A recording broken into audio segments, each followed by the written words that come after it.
Hello friends, welcome to destination SSC. तो हमने जो पॉलिटी का सबसे पहला वाला क्लास है थ्योरी का वो कर लिया था और हमने स्टार्ट किया था salient feature of the constitution से। तो पहले वाले क्लास में हम लोग पॉइंट 3 तक गए थे, जिसमें हमने पढ़ा था कि जो हमारा कॉन्स्टिट्यूशन है वो ब्लेंड है रिजिडिटी और फ्लेक्सिबिलिटी का। मतलब अपने कॉन्स्टिट्यूशन को काफ़ी हद तक चेंज भी किया जा सकता है अंडर आर्टिकल 368, मगर काफ़ी सारी चीज़ें ऐसे हैं जो रिजिड हैं, आप उसको बदल नहीं सकते। Like basic feature of the constitution. तो इतना हमने पढ़ लिया था, और जिसको ये वीडियो डिटेल में देखनी है वो हमारे पुराने वाले वीडियो में जाकर देख सकते हैं। तो फोर्थ पॉइंट पर आ गए थे। ये कहता है फेडरल सिस्टम है, फेडरल सिस्टम विद यूनिटरी बाइस। इसमें क्या है कि जो हमारा जो कॉन्स्टिट्यूशन है, हमारा जो कॉन्स्टिट्यूशन है ये फेडरल है। फेडरल का मतलब क्या होता है कि हमारा जो कॉन्स्टिट्यूशन है इसमें सरकारें अलग अलग हैं। राज्य सरकार अलग, केंद्र सरकार अलग, और अगर केंद्र में भी है तो उसमें बाई कैमरलिज्म है। मतलब एक लोकसभा है, एक राज्यसभा है, और अगर राज्य में भी है तो एक लेजिस्लेटिव असेंबली है और एक लेजिस्लेटिव काउंसिल है। तो इसको फेडरलिज्म कहा जाता है। मगर हमारा जो कॉन्स्टिट्यूशन है वो यूनिटरी बाइज भी हो जाता है इमरजेंसी में। मतलब जितने भी ये पावर्स है वो कॉन्सेंट्रेटेड हो जाती हैं सेंटर की तरफ। तो इसीलिए हमारे कॉन्स्टिट्यूशन को क्वासी फेडरल बोला जाता है। मतलब ये काफ़ी हद तक फेडरल है और काफ़ी हद तक यूनिटरी है। तो हमारे कॉन्स्टिट्यूशन के कौन कौन से फीचर्स आपको फेडरल बताते हैं और कौन कौन से हैं जो यूनिटरी हैं। तो अगर बात करें फेडरल सिस्टम की, हमारे कौन कौन से कॉन्स्टिट्यूशन के फीचर्स हैं जो हमारे कॉन्स्टिट्यूशन को फेडरल दिखाते हैं। तो सबसे पहला है दो गवर्नमेंट। जो गवर्नमेंट स्टेट और इसमें बन जाती है, मतलब सेंटर में और स्टेट में, वो दो गवर्नमेंट और division of powers. Schedule seven में शेड्यूल सेवन में हमारा जो पावर है सेंटर का और स्टेट का, उसको डिवाइड किया गया है दोनों में। दोनों अपनी अपनी पावर्स एक्सरसाइज करते हैं। और तीसरी चीज़ है रिटन कॉन्स्टिट्यूशन।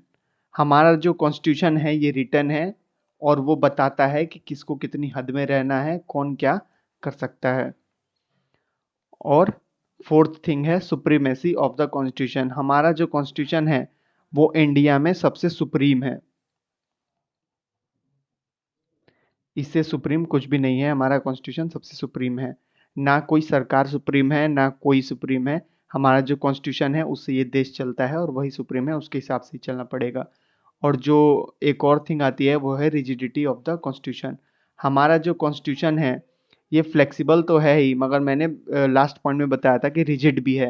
रिजिड का मतलब होता है इसके काफ़ी सारे ऐसे फीचर्स हैं जिसको चेंज नहीं किया जा सकता। ठीक है, ये चेंज नहीं किया जा सकता, जो है यही है। और इसको basic feature of the constitution कहा गया है। और केशव नंदा भारती केस में भी सुप्रीम कोर्ट ने ऐसा कहा था कि हमारा जो कॉन्स्टिट्यूशन है उसका बेसिक स्ट्रक्चर को चेंज नहीं किया जा सकता, उसमें ऑल्टरेशन नहीं की जा सकती। और दूसरी चीज़ आती है इंडिपेंडेंट जुडिशरी। आपने अक्सर देखा होगा कि हमारी जो जुडिशरी है, जो कोर्ट्स हैं, वो इंडिपेंडेंट है। वो किसी के सरकार के दबाव में आके फैसले नहीं लेती।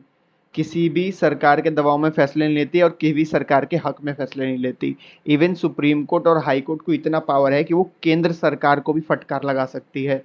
और ये जो कोर्ट्स हैं, ये हमारे कोर्ट्स ये देख रेख करते हैं हमारे कॉन्स्टिट्यूशन को। तो ये भी एक फीचर है बाई कैमरलिज्म के। ठीक है, बाई कैमरलिज्म नहीं, फेडरलिज्म के।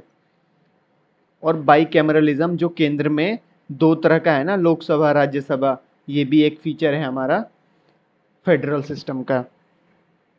ठीक है, तो अब फेडरल सिस्टम की तो बात हो गई। अब यूनिटरी फीचर्स क्या है, या तो आप यूनिटरी कह लो या फिर नॉन फेडरल, बात एक ही है।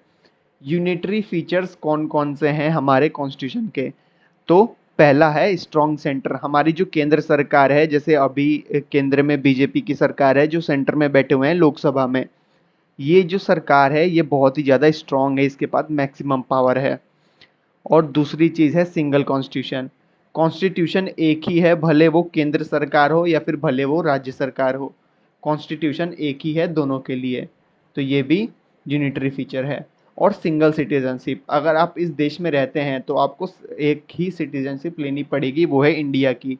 अगर आप किसी अनदर कंट्री की, जैसे कनाडा वगैरह की सिटीजनशिप एक्वायर करते हैं, तो आपकी भारतीय सदस्यता चली जाएगी और आप यहाँ के सिटीजन नहीं रहेंगे, यहाँ के नागरिकता आप नहीं रहेंगे। उसके बाद फ्लेक्सिबिलिटी ऑफ द कॉन्स्टिट्यूशन। हमारा जो कॉन्स्टिट्यूशन है वो काफ़ी हद तक फ्लेक्सिबल भी है, जैसा कि मैंने बताया था कि आर्टिकल 368 के अंडर में काफ़ी सारी चीज़ें अमेंड की जा सकती हैं इंडियन कॉन्स्टिट्यूशन में।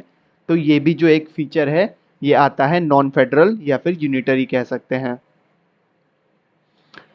और इंटीग्रेटेड जुडिशरी, इंटीग्रेटेड जुडिशरी का क्या मतलब होता है कि जो लोअर कोर्ट्स होते हैं, डिस्ट्रिक्ट कोर्ट हो गया, सिविल कोर्ट हो गया, तो ये सारे जो कोर्ट होते हैं ये इंटीग्रेटेड होते हैं और इसमें नजर रखी जाती है बाय द हाई कोर्ट या फिर कोई भी इसके ऊपर वाले कोर्ट हैं, ये आपस में कनेक्टेड होते हैं, उस पर देख रेख करते हैं। ठीक है, थोड़ा गंदा हो गया, इसको साफ कर देता हूँ। ये सारी चीज़ें जो हैं आप याद कर लेना, ये पूछा हुआ था क्वेश्चन। और दूसरी चीज़ क्या आ जाती है, appointment of state governor by the centre. जो हमारे हर स्टेट में होता है उसका एक गवर्नर होता है, तो ये भी एक यूनिटरी फीचर है। और वो सेंटर जो है, जो हमारे प्रेसिडेंट होते हैं, वो उनको अपॉइंट करते हैं एज अ गवर्नर सारे स्टेट्स में, और इनको प्रेसिडेंट का एजेंट भी कहा जाता है। ठीक है। और ऑल इंडिया सर्विस अगर लागू करने की बात होती है तो राज्यसभा एक बिल पास करता है जिससे ऑल इंडिया सर्विस लागू होती है, तो ये भी फीचर हो गया आपका ये नॉन फेडरल।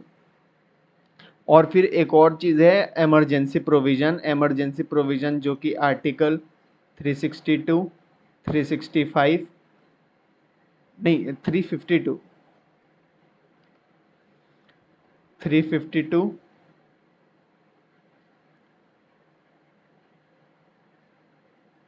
360 और 356 इन आर्टिकल्स में है। ये जो इमरजेंसी प्रोविज़न है इसमें नेशनल इमरजेंसी, फाइनेंशियल इमरजेंसी और स्टेट इमरजेंसी आते हैं। ये भी जो फीचर हो गया ये आपका नॉन फेडरल या यूनिटरी हो गया। ये जो चीज़ें हैं ये बहुत ज़्यादा इंपॉर्टेंट है और अक्सर एग्ज़ाम में पूछी जाती हैं, तो आप याद करके ही जाना। अगर आप प्रिपेयर कर रहे हैं सीडीएस के बारे में, सीडीएस के लिए, सीएपीएफ के लिए, एफकेट के लिए या फिर एसएससी के लिए, तो ये सारी चीज़ें बहुत इंपॉर्टेंट है। ऐसे ही क्वेश्चन आते हैं, आपको कोई दे देगा कि which of the following is the unitary feature of the constitution, और कुछ ऑप्शन इसमें से दे देगा और कुछ इसमें से दे देगा, तो आपको बताना पड़ेगा कि unitary feature of the constitution क्या है।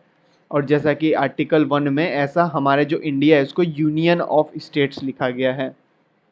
ठीक है, तो ये भी आप याद रखना। तो नेक्स्ट आता है पार्लियामेंट्री फॉर्म ऑफ गवर्नमेंट। तो जैसा कि हमने पता है कि हमारा जो पार्लियामेंट्री फॉर्म ऑफ गवर्नमेंट है इंडिया में, इसको लिया गया है ब्रिटिश से, ब्रिटिश या ब्रिटेन,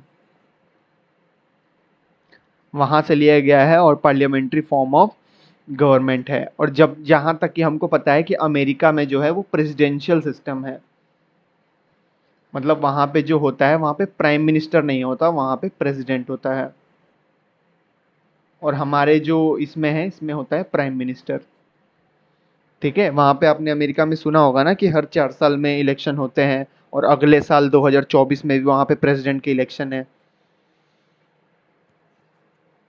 ठीक है, तो वो अपना प्रेसिडेंट ही चुनते हैं डायरेक्टली, और हम अपना जो प्रतिनिधित्व है, लोकसभा के जो मेंबर्स है उसको इलेक्ट करके भेजते हैं, और वो आपस में प्राइम मिनिस्टर को चुन लेते हैं कि हमारा जो लीडर होगा वो ये इंसान होगा, उसी को प्राइम मिनिस्टर अपॉइंट कर दिया जाता है।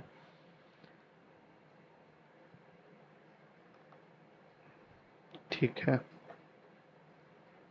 और एक और चीज़, जो पार्लियामेंट्री फॉर्म ऑफ होता है, मतलब ये जो है पार्लियामेंट्री फॉर्म ऑफ गवर्नमेंट, लोकतंत्र जो है उसको वेस्टमिंस्टर भी कहा जाता है। ये याद रखना, ये पीवाईक्यू है, पहले पूछा गया है। ठीक है, क्योंकि इसकी जो गवर्नमेंट होती है वो एक रिस्पॉन्सिबल गवर्नमेंट होती है और कैबिनेट गवर्नमेंट होती है। मतलब जो भी आप काम करते हैं आप उसके लिए रिस्पॉन्सिबल होते हैं टू द लोकसभा, आपको उसका जवाब देना पड़ेगा। ठीक है, जवाबदेही होना पड़ेगा। तो कहा जाता है कि ऑल द एमपीज वगैरह are responsible to the Lok Sabha, Lok Sabha को रिस्पॉन्ड करना पड़ता है। The feature of the parliamentary government in India are, तो पार्लियामेंट्री गवर्नमेंट ऑफ इंडिया के जो फीचर्स है उसमें क्या क्या है। तो presence of nominal and real executive. तो नॉमिनल कौन है? नॉमिनल एग्जीक्यूटिव होता है प्रेसिडेंट, और रियल एग्जीक्यूटिव होता है प्राइम मिनिस्टर। ठीक है, तो नॉमिनल एग्जीक्यूटिव को कहा जाता है, ये हमारे पार्लियामेंट्री फॉर्म ऑफ गवर्नमेंट में है। नॉमिनल इसीलिए क्योंकि हमारे जो लोकसभा के मेंबर्स होते हैं और इलेक्टेड मेंबर्स होते हैं लेजिस्लेटिव असेंबली के, वो इलेक्ट करके प्रेसिडेंट बनाते हैं। इनको लोग डायरेक्टली इलेक्ट नहीं करते। ठीक है, तो ये डायरेक्टली इलेक्ट नहीं करते इसलिए नॉमिनल हेड है, नॉमिनेटेड। ठीक है, नॉमिनेट करके इनको लाया गया है। और एग्जीक्यूटिव होते हैं प्राइम मिनिस्टर, प्राइम मिनिस्टर्स हो गए, एमपी हो गए, तो ये एग्जीक्यूटिव हेड्स होते हैं। ठीक है, फर्स्ट वाला पॉइंट क्लियर हो गया। और जो सेकंड पॉइंट है majority party rule. Majority party rule तो काफ़ी सारे लोग समझ ही गए होंगे, जैसे कि कोई पार्टी एक होती है और वो इलेक्शन में खड़ी होती है। पार्टी हुई और इलेक्शन में खड़ी हुई, अगर वो more than half of the seats लाती है तो वो उसको वहाँ पे गवर्नमेंट बनाने का मौका मिलता है और वो गवर्नमेंट बना के रूल करती है। तो मेजॉरिटी पार्टी रूल जो है ये भी अपना इंडियन पार्लियामेंट्री के फीचर हैं। और सी हो गया collective responsibility of executive to the legislature. तो मैंने जैसा कि अभी बताया कि जो एग्जीक्यूटिव्स होते हैं, प्राइम मिनिस्टर हो गए और जितने भी सांसद हैं, वो रिस्पॉन्सिबल होते हैं लोकसभा को, लोकसभा को रिस्पॉन्सिबल होते हैं, उनको वहाँ पे जवाबदेही रहती है और वो अपने एक्ट्स के लिए लायबल होते हैं। Membership of the minister in the legislature. Membership मतलब जो मिनिस्टर हैं उनको जो मेंबरशिप होती है लेजिस्लेचर में, वो भी उनको मिलती है बाय द इलेक्शन और वो वहाँ पर जीत कर आते हैं। ठीक है, और ई हो गया leadership of the prime minister और द चीफ मिनिस्टर। जब भी लोकसभा में कोई मेजोरिटी पार्टी आती है, जैसे कि बीजेपी आई हुई है, तो बीजेपी ने अगर सबसे ज़्यादा सीट्स जीते, तो सबसे ज़्यादा सीट जीतने का क्या होगा, जो सांसद वहाँ के चुने गए हैं ना सांसद, वो किसी एक बंदे को बोलेंगे कि ये बंदा ना मेरा लीडर है, इसको प्राइम मिनिस्टर बना दो, और सब इसको समर्थन देंगे, तब जाके वो प्राइम मिनिस्टर बनता है। इन द सेम वे जो चीफ मिनिस्टर होता है किसी भी स्टेट गवर्नमेंट में, जो लेजिस्लेटिव असेंबली में जीत के बंदे आते हैं, वो बोलते हैं कि मैं जो हूँ, हम लोग जो हैं इस इंसान को समर्थन दे रहे हैं, इसको चीफ मिनिस्टर बनाओ। तो जो वहाँ के गवर्नर होते हैं उसको चीफ मिनिस्टर बना देते हैं। हम कभी भी ये बात ध्यान रखना, हम सिर्फ सांसद चुनते हैं, हम प्राइम मिनिस्टर नहीं चुनते। वो पार्टी खुद से बताती है कि हमारे जीतने के बाद ये इंसान प्राइम मिनिस्टर होगा, मगर कभी भी हम प्राइम मिनिस्टर नहीं चुनते, हम सिर्फ एक पार्टी चुनते हैं कि ये पार्टी को हमको पावर देनी है। वो प्राइम मिनिस्टर किसको बनाते हैं वो पार्टी के ऊपर डिपेंड करता है। अगर पार्टी ने इलेक्शन से पहले डिसाइड किया है कि मोदी जी को हमको प्रेसिडेंट बनाना है और इलेक्शन के बाद उनका मूड बदल गया और कह रहे हैं कि राहुल गांधी को बनाएंगे, तो वो ये भी कर सकते हैं। ठीक है, जिसको समर्थन मिल जाए। ठीक है, और dissolution of the lower house of Lok Sabha, जो लोकसभा है इसको डिसॉल्व किया जा सकता है, मतलब इसको भंग किया जा सकता है। ठीक है, तो ये भी एक फीचर है पार्लियामेंट्री गवर्नमेंट इन इंडिया का। ठीक है, जहां अभी मैंने कुछ देर पहले बताया था कि अपना जो पार्लियामेंट्री फॉर्म ऑफ गवर्नमेंट है वो मोस्टली डिपेंड है और लार्जली बेस्ड है ब्रिटिश पैटर्न पर, मगर फिर भी इसमें काफ़ी सारे जो हैं वो डिफरेंस है। ऐसा नहीं है कि एकदम से जो है वो ब्रिटिश पैटर्न पर ही है और टोटल उसी को फॉलो करते हैं, ऐसा नहीं है, बहुत सारे चेंजेस हैं इंडिया में। जैसे ब्रिटिश का क्या होता है, वहाँ पे जो गवर्नमेंट होती है ना वो सॉवरेन होती है, मतलब वही सुपीरियर है, मगर इंडिया में ऐसा नहीं होता। यहाँ का जो कॉन्स्टिट्यूशन है वो सॉवरेन है, ब्रिटेन कॉन्स्टिट्यूशन वो सॉवरेन है, वहां पे वो नहीं है, यहाँ पे कॉन्स्टिट्यूशन ही सर्वोपरि है। ठीक है, इसलिए यहाँ पर लिखा है, जैसे फॉर एग्जाम्पल जो इंडियन पार्लियामेंट है इज नॉट सॉवरेन बॉडी, वो सॉवरेन बॉडी नहीं है, हमारा सॉवरेन जो है वो कॉन्स्टिट्यूशन है। मगर ब्रिटिश में ऐसा नहीं है, ब्रिटिश में जो पार्लियामेंट है, जो गवर्नमेंट है जो चुन के आई है वही सॉवरेन है, उसी के पास टोटल पावर है। वो जो रूल बना दे, वो जो नियम कानून बना दे वही चलेगा। मगर यहाँ पे नियम कानून कॉन्स्टिट्यूशन के अनुसार चलता है। और वहां पे अगर कोई भी गवर्नमेंट रूल पास करती है तो जुडिशियल रिव्यू इंडिया में है, मगर इंग्लैंड में जुडिशियल रिव्यू नहीं है, इंग्लैंड में नहीं है। हमने ये जुडिशियल रिव्यू का कॉन्सेप्ट यूएसए से उठाया था, यूनाइटेड स्टेट्स ऑफ अमेरिका। ठीक है, और हमारे कॉन्स्टिट्यूशन में जो हेड होता है वो प्रेसिडेंट होता है। मगर इंग्लैंड में क्या होता है, वहां पे जो मोनार्की है, जो शाही परिवार है, वो उनका हेड कहलाता है, मगर हमारे यहाँ प्रेसिडेंट कहलाता है। तो ये सारे डिफरेंस आप याद रखना।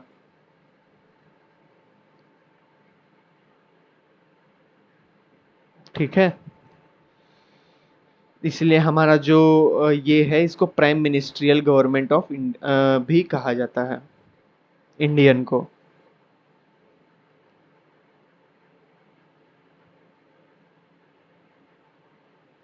देखिए, जैसा मैंने आपको बताया कि जो डॉक्ट्रिन है सोवरेनिटी ऑफ पार्लियामेंट, तो ये एसोसिएटेड था ब्रिटिश पार्लियामेंट से। मगर जो बाकी के प्रिंसिपल है, जुडिशियल सुप्रीमेसी, ये जितना भी जुडिशियल रिव्यू वगैरह, ये सारे एसोसिएटेड हैं अमेरिकन सुप्रीम कोर्ट से।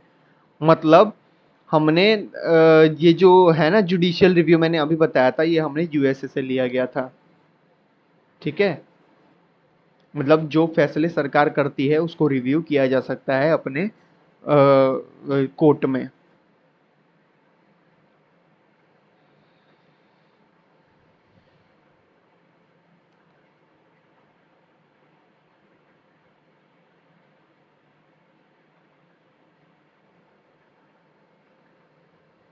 ठीक है, तो इधर क्या है, जैसा कि मैंने बताया कि अपना जो जुडिशियल रिव्यू है वो सुप्रीम कोर्ट यहाँ पे एक्ट कर सकता है इंडिया में। मगर जो इंडिया का जुडिशियल रिव्यू का पावर है वो छोटा है यूएस से।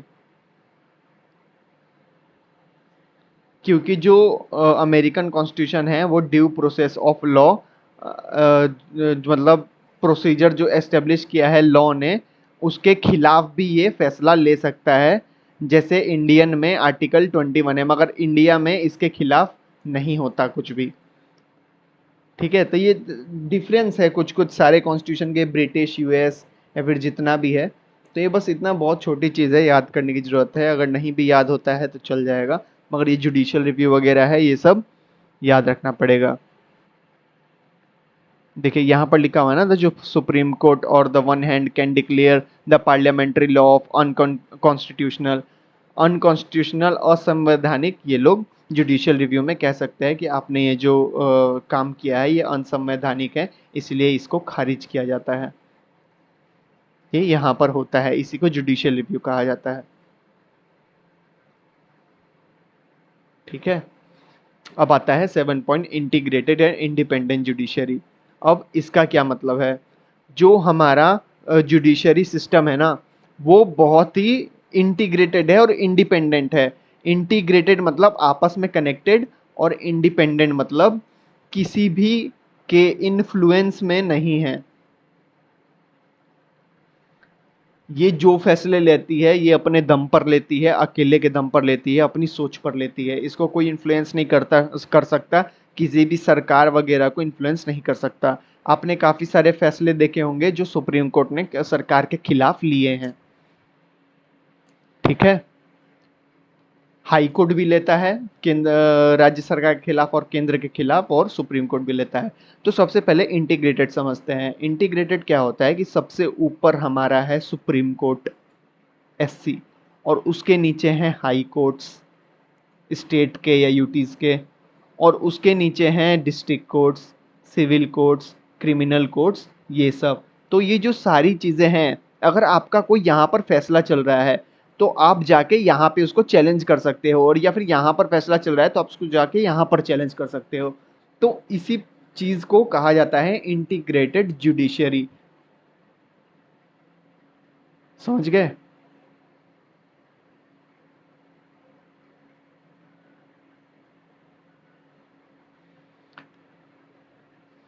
ठीक है, तो जो हमारा जो सुप्रीम कोर्ट है, ये मैंने आपको पहले बताया था, ये फीचर कोर्ट है और ये हाईएस्ट कोर्ट है अपील का। इससे ऊपर आप कहीं पर भी अपील नहीं किया जा सकता। सुप्रीम कोर्ट ने जो फैसला दे दिया वही फैसला फाइनल होगा, और कोई भी फैसला फाइनल नहीं होगा।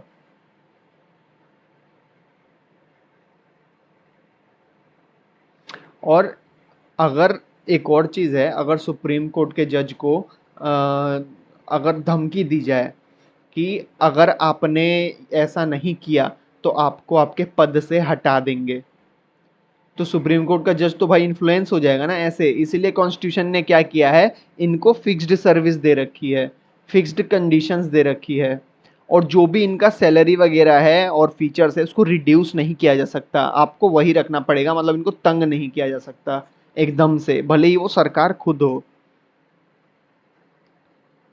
ठीक है, इनका जो टेन्योर ऑफ जज है ये भी फिक्स्ड है, इनका जो सर्विस कंडीशन है वो भी फिक्स्ड है, इनके जो फीचर है और जो इनके कंसोलिडेटेड फंड ऑफ इंडिया से इनके जो सैलरी आ रही है या फिर कुछ भी है, सब कुछ इनका फिक्स्ड है। और इसलिए इनको मतलब इतना दे रखा है ताकि ये लोग किसी के इन्फ्लुएंस में ना आए, किसी के दबाव में ना आए। इवन अगर जो सुप्रीम कोर्ट के जजेस होते हैं इनको बैन कर दिया है कि आप रिटायरमेंट के बाद कहीं और नहीं जा सकते, इनको रिटायरमेंट के बाद घर ही रहना पड़ेगा, ये कहीं और नौकरी नहीं कर सकते। ठीक है, वैसे इसका जो सुप्रीम कोर्ट वाला चैप्टर है और हाई कोर्ट वाला चैप्टर है ये आगे आएगा चैप्टर्स में, तो ज़्यादा ब्रीफ में आपको दिख जाएगा, वो बहुत ज़्यादा ब्रीफ में होगा। तो वहाँ पे आप मतलब अच्छे से आपको समझ में आएगा ये कोर्ट्स वाला चैप्टर। और बाकी अगला पॉइंट आता है फंडामेंटल राइट्स। तो फंडामेंटल राइट्स क्या क्या है ये नेक्स्ट क्लास में देखते हैं, अभी फ़िलहाल अभी के लिए इतना ही। तो थैंक यू क्लास।